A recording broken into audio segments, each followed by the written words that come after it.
At my sister's wedding reception, I gave my name, but the staff looked puzzled. "Sorry, you're not on the guest list." Stunned, I turned to my mom.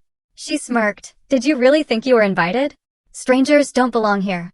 I smiled and said, "Then I'll live like a stranger." I walked away. But during the ceremony, my mom's phone wouldn't stop ringing. I spent my entire life desperate for my family's love, believing I just needed to try harder, be better. But the day I stood outside my own sister's wedding, facing a betrayal so cruel it still takes my breath away, I realized the truth. I was never truly family to them. That was the day I promised myself I would live like a stranger, because honestly, that's how they'd always made me feel. My name is Amber Hayes, and I'm 29. Growing up in a middle-class suburb just outside Boston, our house wasn't fancy, but my dad, Richard, always said a good school district was the best investment he could make for his daughters. He worked as an accountant, and my mom, Diana, was a part-time real estate agent who mostly saw herself as a homemaker. My sister, Madison, is 3 years older than me, and for as long as I can remember, she was Mom's clear favorite. When I was little, I just thought Madison needed more attention because she was older or struggled more. She was pretty and popular, but academically, things were tough for her. Me? I was the quiet one, the bookworm, the artist. Books and art were my sanctuary. Dad, bless his heart, would often sit with me at the dining room table while I drew, telling me how talented I was. Those moments with him, they were precious islands of validation in a house where I often felt completely invisible. Then everything shattered when I was 15. Dad came home from work, complaining of heartburn, went to lie down, and never woke up. A massive heart attack, sudden and devastating. I remember standing at his funeral, watching Mom hold Madison tight, while I stood a little apart, clutching Dad's favorite tie, the one Mom had let me keep. After he died, that subtle favoritism didn't just become more obvious, it became blatant. Mom threw herself into Madison's life, every social event, shopping trips, planning her future. As for me, I was expected to be self-sufficient. "You've always been so independent," Amber, Mom would say. It wasn't a compliment, it was her excuse for emotional neglect. Despite the lack of support at home, I thrived academically. In my junior year, I won a prestigious art competition for a portrait series my teacher entered without telling me. The local newspaper even did a feature on me. Mom displayed the article on the fridge, but she always found a way to diminish it. "It's nice you have your little drawings to keep you busy," she'd say. Or, "Madison could have been artistic, too, if she'd had the time.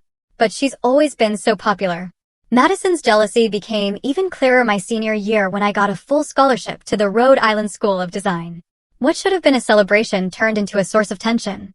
"I guess some people get all the luck," Madison sneered at dinner when I announced it. Mom quickly chimed in, "Well, we all know college isn't for everyone. Madison has real-world skills." Moving out for college was a massive relief, emotionally. I excelled in graphic design and started freelancing in my sophomore year. After graduation, I landed a job at a boutique design agency in Boston, finally able to afford my own small apartment. I built a life completely independent from them, but I still tried to stay connected. Every Sunday, I'd call Mom. Every holiday, I'd show up with thoughtful gifts, enduring the subtle comparisons and criticisms. "Madison's boyfriend drives a BMW," Mom would say, or "Madison is thinking about buying a house in the suburbs." There was always this implicit comparison, always leaving me feeling inadequate. When I was 27, I received a significant promotion at work. I called Mom, so excited to share the news, and her first response was, "That's nice, honey, but Madison just got engaged. Ethan proposed last night with the most beautiful ring." The conversation immediately pivoted to wedding plans, Mom practically planning the social event of the season. Ethan came from a wealthy family, and Mom saw Madison's marriage as her golden ticket to the social status she'd always craved. Diana Hayes, mother of the bride, finally getting access to the upper-class circles she'd been selling houses to for years. I was happy for Madison, truly. Despite our complicated history, I wanted her to be happy. But I couldn't shake the feeling that, yet again, my achievements were being overshadowed. I still tried to be part of their excitement. "What can I do to help?" I offered during a family dinner shortly after the engagement. "You're a designer, right?" Madison said, as if she'd suddenly remembered what I did for a living. "Maybe you could help with the invitations and stuff. That would save us some money." I agreed, holding on to a flicker of hope. Maybe, just maybe, creating something beautiful for Madison's special day would finally earn me the approval and inclusion I'd been seeking for my family for so long. I was willing to try one more time, to be the sister and daughter they wanted me to be. Madison and Ethan's engagement lasted 14 months, consumed entirely by wedding planning. The venue was an exclusive country club, thanks to Ethan's parents. The guest list swelled to over 200 people, many of whom Madison had never met, but who were important business associates of Ethan's father or social connections Mom was desperate to impress. True to my word, I offered my professional skills. I could design custom invitations, I suggested during an early planning session at Mom's house. It would be my gift to you both. Madison exchanged a look with Mom before responding. That would be helpful, but we need them to be really elegant, like professional quality. I swallowed my pride. I am a professional, Madison.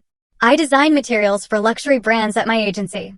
Oh, right, she mumbled, looking slightly embarrassed. Well, if you think you can handle it, that would be great. Over the next several weeks, I poured countless hours into creating custom invitation designs. I worked closely with a high-end printer I knew, creating mood boards, font selections, color schemes that matched Madison's chosen wedding colors. I even hand-illustrated delicate floral borders that became a motif throughout all the wedding materials. The invitations were just the beginning. Soon, I was designing programs, place cards, menus, thank you cards, and even custom monogrammed cocktail napkins. What started as one gift quickly expanded into providing thousands of dollars worth of professional design services for free. Could you make the font a little more? I don't know, fancy. Madison would ask, or Mom thinks the border should be gold, not silver. I made every requested change without complaint, seeing each revision as another chance to finally earn their approval. Then, 3 months before the wedding, I was browsing the wedding website I had created when I noticed something odd. Under the family section, Madison was listed with Mom and Ethan's family, but my name was nowhere to be found. I told myself it must be an oversight. The next day, I casually mentioned it to Madison. Hey, I noticed my name isn't on the family section of the website. Oh, weird, she said, sounding distracted. I'll fix that. Probably just an oversight when we were giving the information to you. Weeks passed. Despite sending updated information for various parts of the website, my name remained absent. Meanwhile, I still hadn't received an actual invitation. I assumed I wouldn't need one, being so involved in creating them. But as the RSVPs started coming in, a knot of anxiety tightened in my stomach. Mom, I said during a call where she was gushing about Madison's final dress fitting. I never actually received my invitation. I know it sounds silly since I designed them, but I'd like to have one as a keepsake. A pause. Oh, Madison is handling the guest list. I'm sure she just assumed you knew you were invited since you're helping so much. That made sense, so I let it go. But when I mentioned it to Madison, she was equally vague. You don't need an invitation, Amber. Your family, technically. That technically stung, but I pushed the feeling aside. I was determined to be supportive and not create any drama before the wedding. Maybe it was just wedding stress making them both act strangely. 6 weeks before the wedding, I spent an entire weekend designing and printing the seating charts and place cards based on the information Madison provided. When I finished and reviewed everything, my name wasn't on any of the tables. I double-checked all the family tables, thinking there had to be a mistake, but I wasn't listed anywhere. I called Madison immediately. I don't see my name on any of the seating arrangements. Oh, she said, sounding uncomfortable. Well, you'll be busy helping coordinate things, right? I figured you wouldn't have time to sit and eat. Madison, I'm not the wedding coordinator. You have Vanessa for that. I've just been helping with the design elements, right? Well, I'll figure something out. Maybe you can sit with some of my college friends or something. Despite these glaring warning signs, I continued to pour my heart into helping. I spent money I couldn't really afford on a beautiful emerald green dress that complemented the wedding colors without matching the bridesmaids. I searched for the perfect wedding gift, eventually finding a vintage silver frame I had custom engraved with their names and wedding date, planning to add a wedding photo later. The night before the wedding, I couldn't sleep. I was excited for my sister, but also increasingly anxious about my place in this event and in my family. I tried on my dress one last time, did a practice run of my hair and makeup, and carefully packed everything. I wanted everything to be perfect. I wanted, finally, to be enough. The morning of the wedding, I woke early and made myself strong coffee. I texted Madison a simple, "Good morning, big day, love you" message. No response. I tried not to read too much into it. She was the bride, after all, probably overwhelmed. As I drove to the country club, I allowed myself to hope this day might mark a new beginning. Maybe seeing all my hard work come together would help Mom and Madison appreciate me. Maybe being part of this important occasion would finally make me feel like I belonged. I had no idea that the day would instead mark an ending, the final, brutal confirmation that in my family's eyes, I would always be an outsider. I arrived at the country club 3 hours before the ceremony. The parking lot was already buzzing. I gathered my bag, an emergency kit, extra programs, place cards, super glue for any last-minute fixes, and headed inside. The grand entrance hall was breathtaking. I approached a woman with a clipboard, Vanessa, the coordinator. "Hi, I'm Amber Hayes, the bride's sister. I've been helping with all the design elements and wanted to check if there's anything that needs attention." Vanessa looked at me with slight confusion. "Oh, you're the designer. I thought you were just handling things remotely. Madison didn't mention you'd be here for setup." "I'm her sister," I repeated, a twinge of unease. "Right," Vanessa said, checking her clipboard. "Well, everything's under control with the printed materials. The mother of the bride is upstairs with the bridal party if you need to speak with them." The mother of the bride, not my mother, just the mother of the bride, as if I had no connection to her. I made my way upstairs. Through the door, I heard laughter and music. I knocked, and one of Madison's college friends opened it. "Oh," she said, surprised. "Amber, right?" "Yes," I forced a smile. "I just wanted to see if Madison needs anything." Before she could respond, Mom appeared at the door. "Amber, what are you doing here so early?" "I came to help," I said. "Make sure all the materials are set up correctly." Mom glanced over her shoulder, then stepped into the hallway, partially closing the door. "Everything's under control. Madison is very busy right now with her bridesmaids. Can I just say hello?" "I won't stay long." Mom sighed. "She's very stressed, Amber. Today needs to be perfect. Maybe you can make yourself useful downstairs. Check on the table arrangements or something." I nodded, swallowing the hurt. "Sure, I'll do that." As I turned to leave, I heard Madison's voice from inside the room. "Is she gone?" "I don't need any drama today." I pretended not to hear, telling myself pre-wedding nerves were making everyone act strangely. I headed to the reception hall. The ballroom was stunning, my designs everywhere, programs on chairs, menus at place settings, monogrammed cocktail napkins, the huge seating chart display. A small surge of pride swelled in me, seeing my work come to life so beautifully.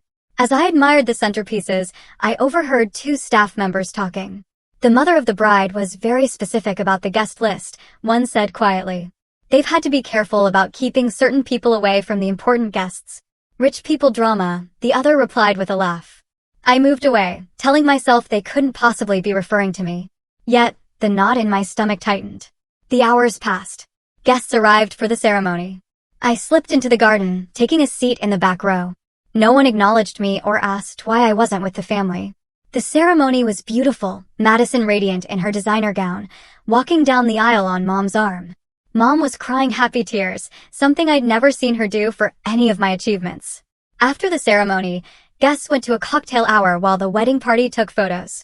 I stood alone, watching from a distance as Madison, Ethan, my mother, and Ethan's family posed. No one called me over. When it was time for the reception, guests lined up at the entrance where staff checked names. I joined the line, rehearsing how I'd laugh off the obvious oversight. My turn came. I smiled at the young man with the tablet. "Amber Hayes." He scrolled, then scrolled again, looking increasingly uncomfortable. "I'm sorry. I don't see that name." "There must be a mistake," I said, my smile faltering. "I'm Madison Hayes' sister." "Well, Madison Reynolds now, I suppose." He checked again. "I'm really sorry, ma'am. Your name isn't on the list. I need to check with the coordinator." He waved over Vanessa, who looked annoyed. They whispered, glancing at me. Vanessa approached with a tight smile. "There seems to be some confusion. Your name isn't on the approved guest list." "That's impossible," I said, heat rising to my face. "I'm the bride's sister. I designed all the materials for the wedding." "Yes, we're grateful for your design work," Vanessa said carefully. "But I can only admit guests who are on the list approved by the bride and mother of the bride." Just then, my mother approached from inside, alerted by the commotion. "What's going on here?" she asked, her voice controlled but edged with irritation. "Mom, they're saying I'm not on the guest list." I explained, certain she would clear it up. Instead, she gave me a cold, hard look I will never forget. Did you really think you were invited? Strangers aren't allowed. The words hit me like a physical blow. Strangers. Mom, I'm your daughter, Madison's sister. You haven't been part of this family in any meaningful way for years, Amber, she said quietly, so nearby guests couldn't hear. You've always chosen to keep yourself separate. Madison wanted her special day to be perfect, with no awkwardness or tension. Surely you can understand that. I stood there, utterly stunned. All those months of work on the wedding materials, the thoughtful gift, the expensive dress I was wearing, all based on the assumption I was actually invited to celebrate my own sister's wedding. In that moment, something broke inside me, but also, something became terrifyingly clear. Years of subtle exclusion suddenly made perfect sense. I wasn't just less favored, I was unwanted. I looked my mother directly in the eyes, and with remarkable calm I said, "Then I'll live like a stranger." I turned and walked away, head held high, even as my world collapsed around me. Behind me, I heard Vanessa asking my mother if everything was all right, and my mother's response, "Just a misunderstanding with a vendor." Everything's fine. A vendor. That's all I was to them. Someone to provide a service and then disappear. As I walked through the grand entrance hall toward the exit, I caught a glimpse of myself in a large, ornate mirror. I was still Amber Hayes, still standing, still breathing, despite having just been shattered into 1,000 pieces. I straightened my shoulders and continued walking, each step taking me further from the family that had never truly been mine.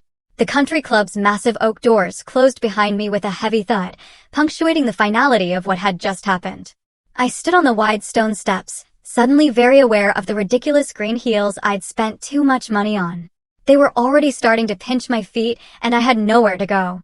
My car was in the far corner of the parking lot. I started walking toward it, each step sending shooting pain through my feet and up my ankles. It felt appropriate somehow. Physical pain to match the emotional trauma. Halfway to my car, I stopped.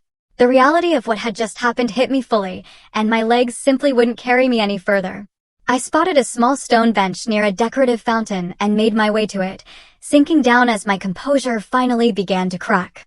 I sat there, watching water cascade, the sound a strange, soothing backdrop to my unraveling. I didn't cry.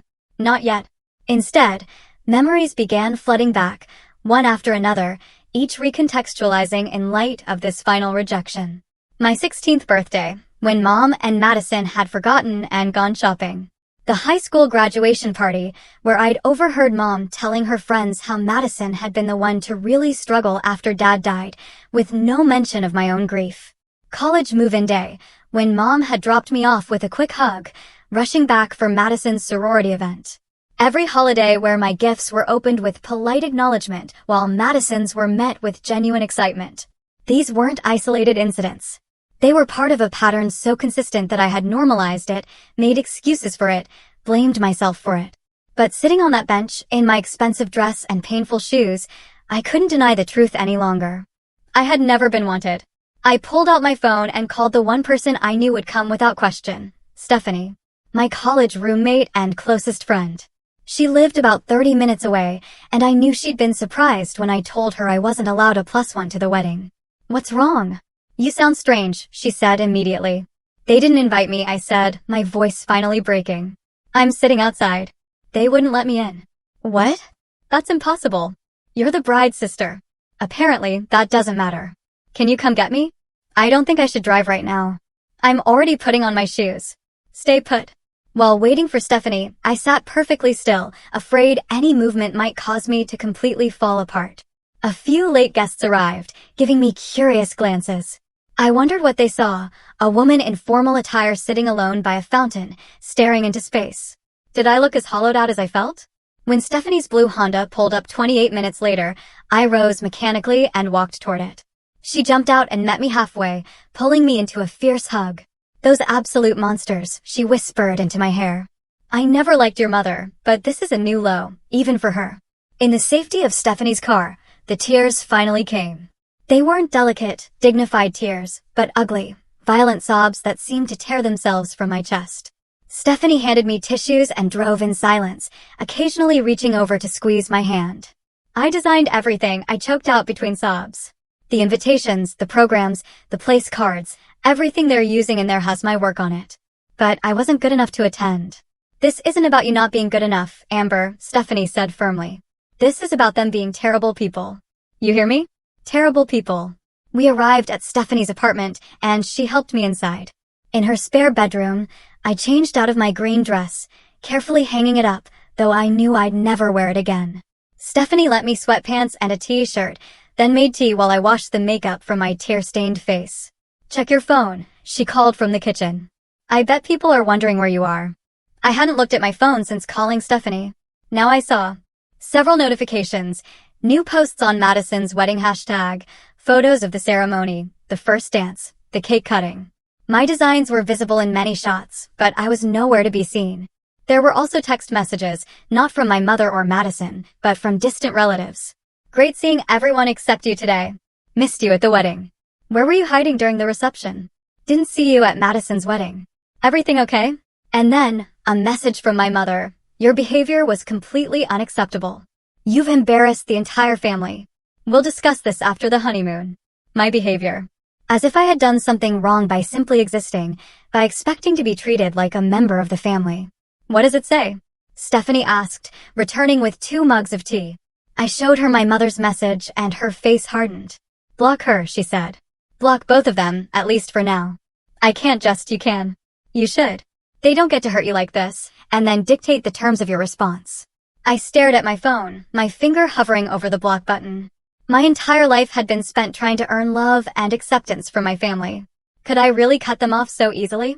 They already cut you off, Amber, Stephanie said gently, reading my thoughts. You're just acknowledging what they've already done. I blocked them both, then turned off my phone entirely. The silence felt both terrifying and liberating. That night, curled up in Stephanie's guest bed, I experienced waves of emotions, grief, rage, humiliation, and occasionally brief moments of numb relief. It was as if a weight I'd been carrying for years had been violently torn away, leaving me both lighter and unbalanced. Who am I if I'm not the person desperately trying to be good enough for Diana and Madison Hayes? I whispered into the darkness. I didn't have an answer yet, but for the first time, I was ready to find out. The week following the wedding was the lowest point of my adult life. I called in sick to work on Monday, unable to face explaining what had happened. One day turned into 5 as I remained in Stephanie's guest room, alternating between sleeping for 12 hours straight and lying awake at 3 a.m., replaying every family interaction I could remember, searching for signs I should have recognized earlier. Stephanie brought me food I barely touched and sat with me in silence when I couldn't speak. She handled practical matters, too, driving to my apartment for clothes and my laptop, calling my boss to explain a family emergency, a phrase that now seemed bitterly ironic, and screening calls from concerned friends. On Wednesday, I turned my phone back on and was immediately flooded with notifications. More messages from relatives, a few concerned texts from coworkers, and multiple missed calls from my mother. Nothing from Madison. I listened to one voicemail from Mom, Amber. This childish behavior needs to stop. You're making a scene over nothing. Call me back immediately. Over nothing, being publicly rejected and humiliated by my only family was nothing to her. I deleted the message and all the others without listening. Then I opened social media, immediately regretting it when my feed was dominated by wedding photos. In one image, Mom stood between Madison and Ethan, beaming with pride. The caption read, "Our perfect little family." Our perfect little family, a family that very explicitly did not include me. I closed the apps and put my phone away, sinking further into depression. The question that kept circling in my mind was, what had I done to deserve this? What fatal flaw did I possess that made me so unlovable to the people who should have loved me most? By Friday, Stephanie had had enough of watching me spiral. She marched into the guest room, opened the blinds, and sat on the edge of the bed. Get up, she said, not unkindly. Shower, get dressed. We're going out. I can't, I mumbled, pulling the blanket over my head. She yanked it back down. You can and you will. You're going to see a therapist today. I called Dr. Rivera. She had a cancellation and can see you at 2. A therapist? Steph, I don't need— Yes, you do, she interrupted. This isn't normal sadness, Amber. This is trauma. You need professional help, not just me bringing you soup and letting you hide from the world. I wanted to argue, but I didn't have the energy. And deep down, I knew she was right. This pain went beyond ordinary family disagreements or disappointments. This was about a lifetime of conditional love and systematic exclusion that had culminated in the most public rejection possible. Dr. Rivera's office was warm and surprisingly non-clinical, with comfortable chairs and soft lighting. The therapist herself was a woman in her 50s with kind eyes and a direct manner that somehow put me at ease. "Tell me why you're here, Amber," she said after initial introductions. I took a deep breath and told her everything. Not just about the wedding, but about the years of subtle favoritism, the constant seeking of approval, the way I had built my entire identity around trying to be good enough for people who would never see me that way. "What you're describing sounds like a family dynamic with narcissistic patterns," Dr. Rivera said when I finished. "Your mother appears to have cast Madison in the role of the golden child, and you as the scapegoat. These aren't conscious choices on her part, but deep-seated patterns that likely stem from her own upbringing and psychological needs." "So, it's not that I did something wrong?" I asked, embarrassed by how small my voice sounded. "No, Amber. Children don't earn or deserve mistreatment. You were placed in this role for reasons that have everything to do with your mother's limitations and nothing to do with your worth." I nodded, tears streaming down my face. "Then why does it hurt so much? If I know intellectually that it's not my fault, why do I still feel like there must be something fundamentally wrong with me?" "Because you've internalized these messages since childhood. Your brain formed during these experiences, learning that love was conditional and that you were somehow less deserving than your sister. Unlearning those beliefs is possible, but it takes time and work." Over the next 2 weeks, I continued seeing Dr. Rivera twice weekly. I returned to my own apartment, but spent most evenings with Stephanie or on video calls with other friends. I went back to work, throwing myself into projects that had nothing to do with weddings or family celebrations. During a particularly difficult therapy session, Dr. Rivera suggested I look through old family photos, not to reminisce, but to observe the patterns with new awareness. That night, I pulled out the photo albums from when I moved out of my mother's house. There weren't many pictures of me alone. I realized I was almost always in group shots, often standing slightly apart or being held by my father rather than my mother. In one Christmas photo, taken when I was about 7, I was opening a present while Madison watched. Even then, I could see it in my expression, the hopeful anxiety, the desperate desire for approval. I had been performing my whole life for an audience that had already decided not to applaud. Near the bottom of the box of photos, I found something I'd forgotten, a letter my father had written to me when I won a school art contest in 5th grade. He'd been away on a business trip and couldn't attend the ceremony, but had left this note for me to open afterward. "My dearest Amber," it read, "I'm so sorry I couldn't be there today to see you receive your award. I know how hard you worked on your painting, and I couldn't be prouder of you. You have a special way of seeing the world that is entirely your own. Never lose that perspective, even when others don't understand it. Being different isn't a flaw. It's your greatest strength. All my love, Dad." I traced his handwriting with my finger, feeling a connection to him that transcended the years since his death. He had seen me, really seen me, and loved what he saw. That was a truth I could hold on to, a foundation I could build upon. In my next session with Dr. Rivera, I brought up my father's letter. "He was the only one who ever really accepted me for who I was," I said. "After he died, there was no one left in my family who did. But there are people in your life now who do," she pointed out. "Stephanie, your other friends, me, and most importantly, you're learning to accept yourself." "How do I do that?" I asked. "How do I stop measuring my worth by whether my mother and sister want me around? By recognizing that their assessment isn't accurate or fair. By understanding that their rejection says more about their limitations than about your value, and by building a life that isn't centered around winning approval you may never receive." I nodded slowly. "I think I've been waiting my whole life for them to change, to suddenly see me and love me the way I needed. But that's never going to happen, is it?" "I can't predict the future," Dr. Rivera said carefully.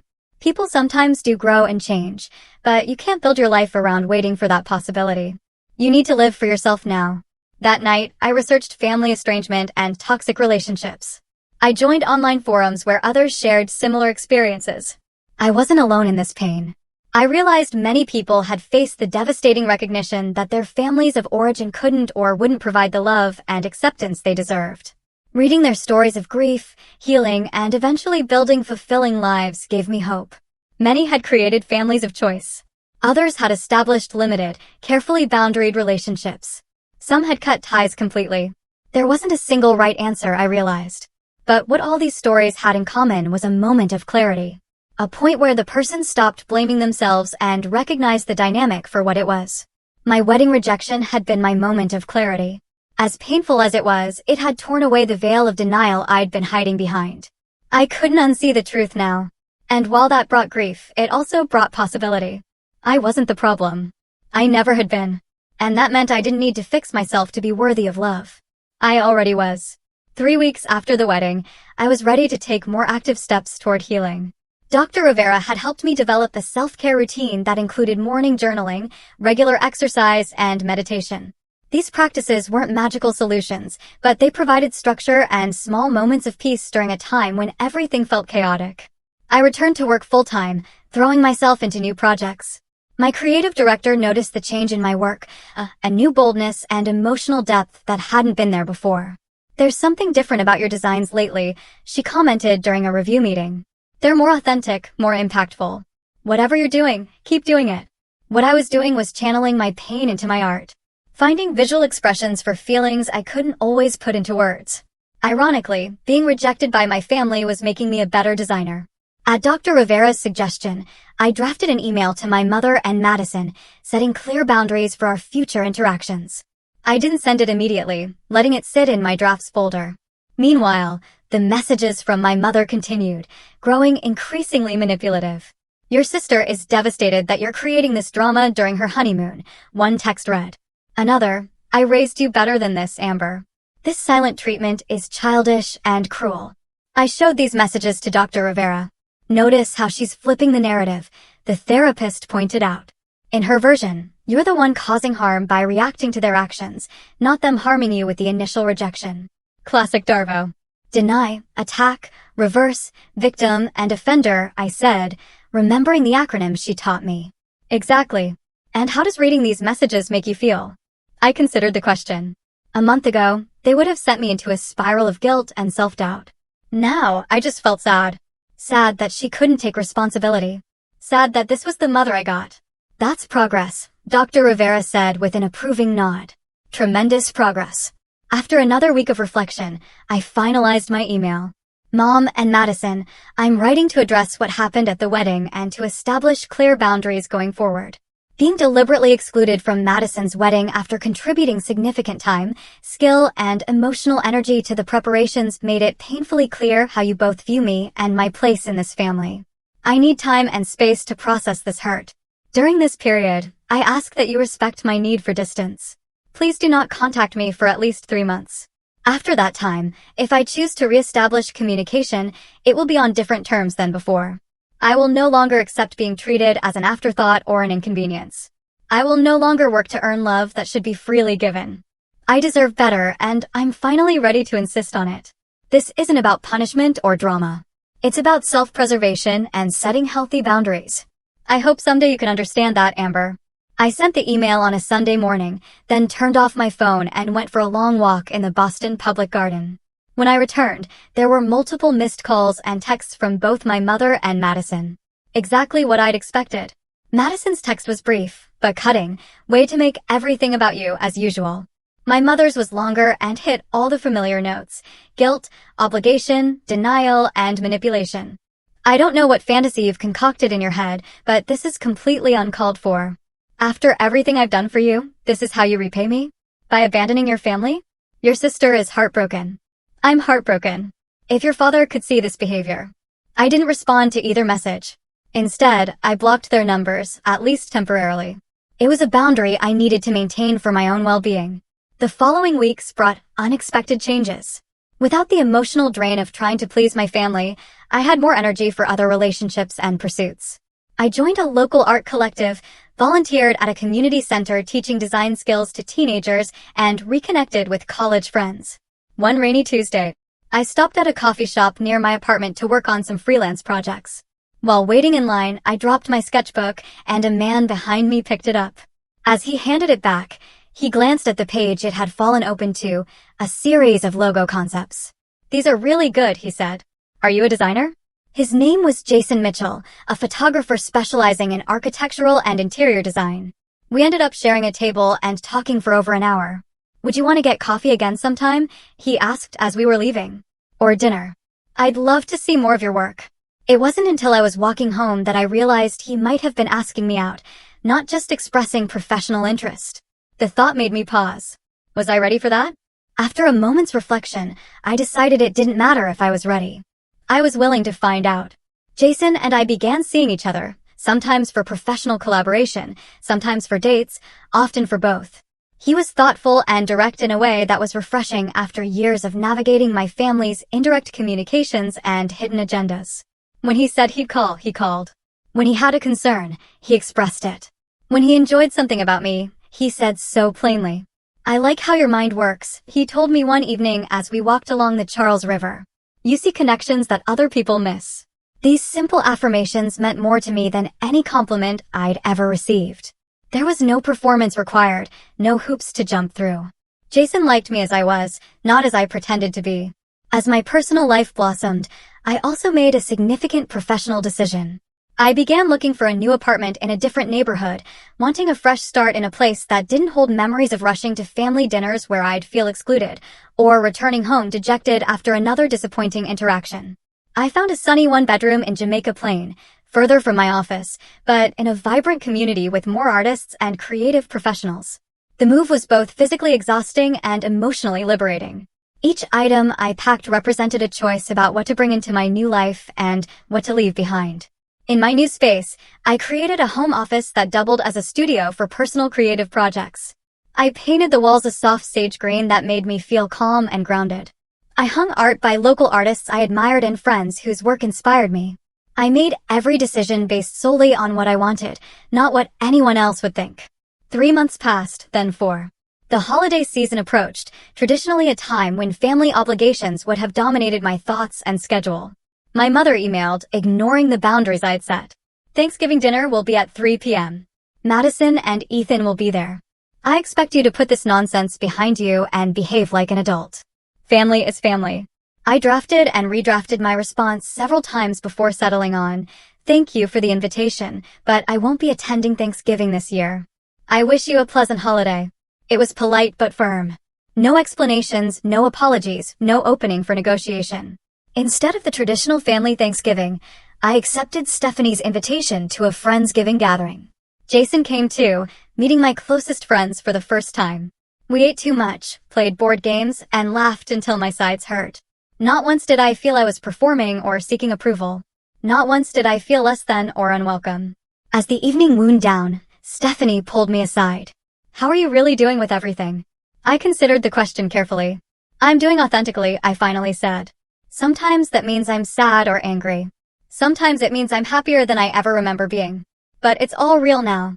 I'm not pretending anymore." She hugged me tightly. That's all any of us can ask for.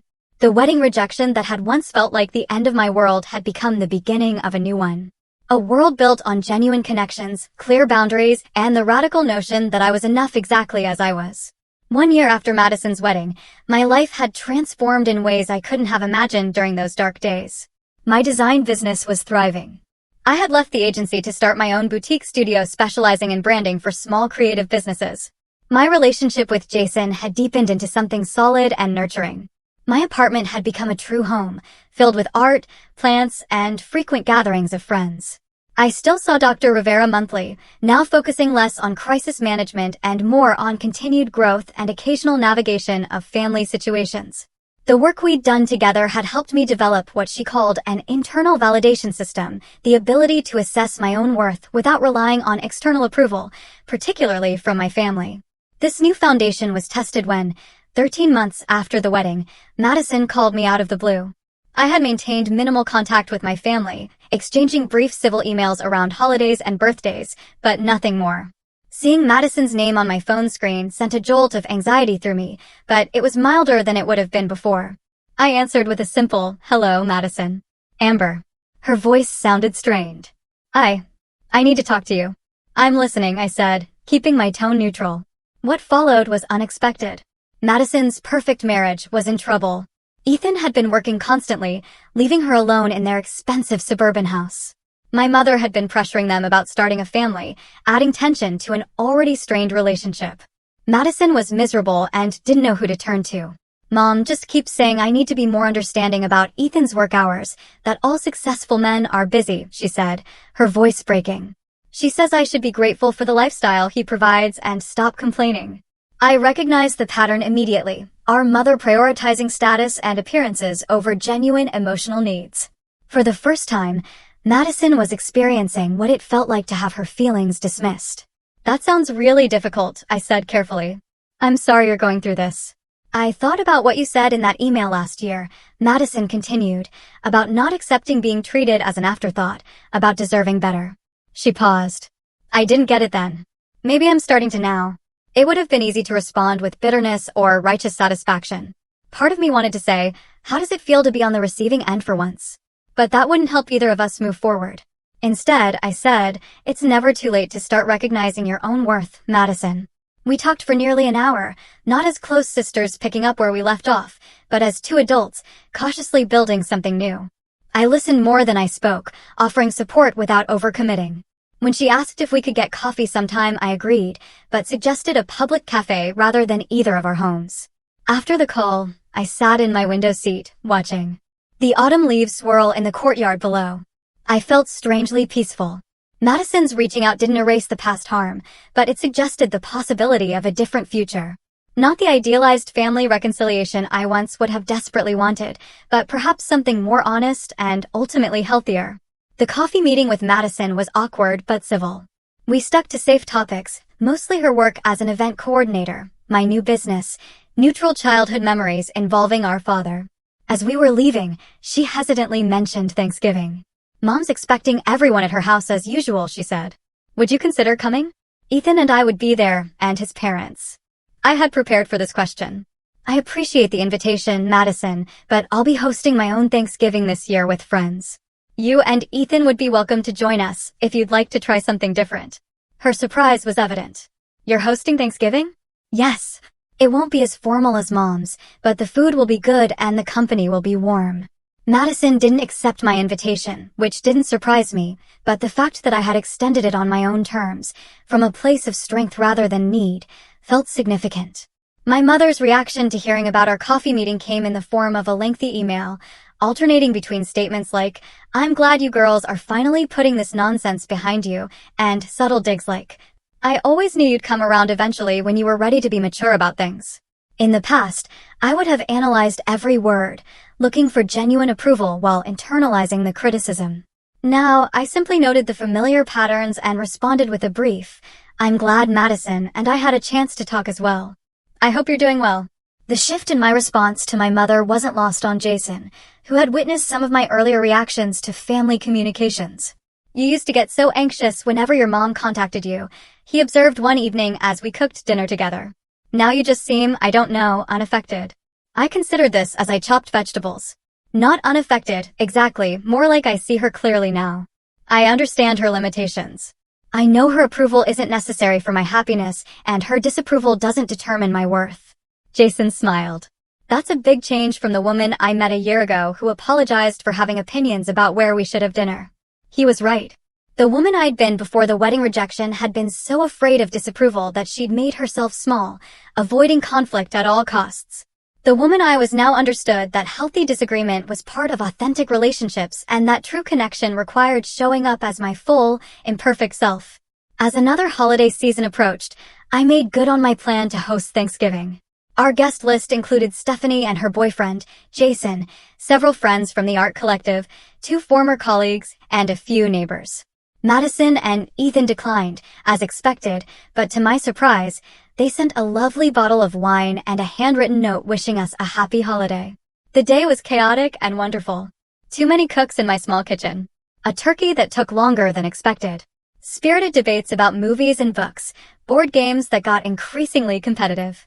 Looking around at the mismatched chairs and borrowed plates, the diverse group of people who had chosen to spend their holiday together, I felt a profound sense of completion. This was family, not defined by blood or obligation, but by mutual care and choice. These people saw me, valued me, and wanted me present, not for what I could do for them, but simply for who I was. The wedding rejection that had once seemed like the ultimate confirmation of my unworthiness had actually been the beginning of my liberation. By walking away from people who couldn't love me properly, I had created space for those who could. By releasing the exhausting pursuit of conditional approval, I had found the energy to build a life that truly reflected my values and desires. One evening in December, I received a message from a cousin I hadn't spoken to since the wedding. She was in town for a conference and wondered if we could meet for coffee. I heard about what happened at Madison's wedding, she said after we'd exchanged initial pleasantries. Aunt Diana told everyone you had a scheduling conflict, but I figured that wasn't the whole story. I smiled slightly. No, it wasn't. You seem good though, she observed. Better than I remember seeing you at family gatherings, actually. I am good, I confirmed. It turns out that sometimes the worst thing that happens to you can lead to the best version of yourself. As I walked home from the cafe, I reflected on the journey of the past year. The pain hadn't disappeared entirely. There were still moments of grief for the family relationships I had wanted but never had. But those moments no longer defined me or determined my choices. I had learned that family isn't always who you're born to. Sometimes it's who you choose and who chooses you in return. I had learned that love shouldn't require constant performance or proving yourself worthy. Most importantly, I had learned that walking away from people who can't see your value isn't giving up. It's an act of profound self-respect. The stranger I had promised to become that day at the wedding reception wasn't really a stranger at all. She was the authentic self I had always been, beneath the layers of people-pleasing and approval-seeking. By walking away from conditional love, I had finally found my way home to myself.